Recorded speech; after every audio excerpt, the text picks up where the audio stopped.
everyone, welcome back to my channel DIY Decor. It's me Rasmita Sakya. आज तपाईले यो भिडियोमा एम्प्टी टिस्यु पेपर रोल्सहरुबाट सजिलो तरिकाले तीनटा डिफरेंट डेस्क अर्गनाइजर बनी, पिकाचु र क्यूट डगी कसरी बनाउने भनेर सिक्न सक्नुहुनेछ।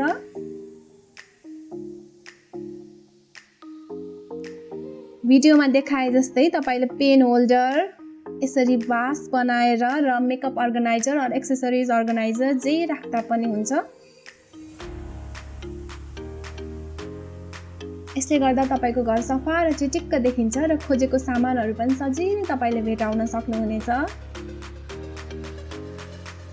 अब हामी क्यूट डगी बनाउन सुरु गरौँ है त। प्लिज यो भिडियो लास्टसम्म हेर्दिनु होला। र तपाई यो च्यानलमा नयाँ हुनुहुन्छ भने हामीले तपाईलाई घर डेकोरेट गर्ने सिम्पल DIY आइडियाजहरु दिन्छौं। त्यसको लागि यो च्यानललाई सब्स्क्राइब गर्नु होला र बेल आइकन थिच्न नबिर्सिनु होला।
हाम्रो यो क्यूट डगी डेस्क अर्गनाइजर रेडी भइसक्यो।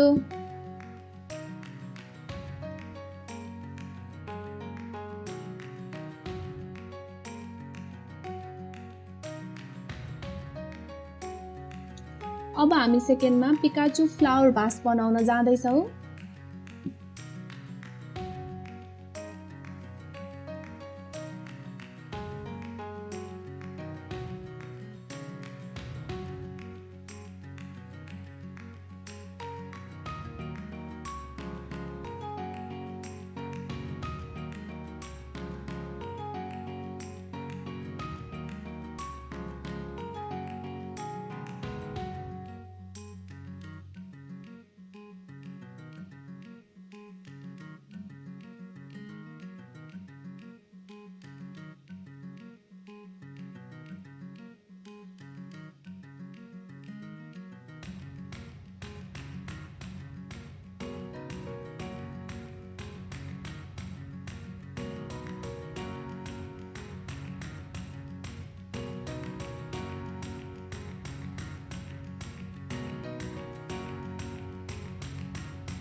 हामीले पिकाचु भास होल्डर पनि सजिलै बनाइसक्यौँ। अब थर्डमा चाहिँ हामी क्युट बनी पेन होल्डर बनाउन जाँदैछौँ।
हाम्रो बनी पेन होल्डर पनि रेडी भइसक्यो।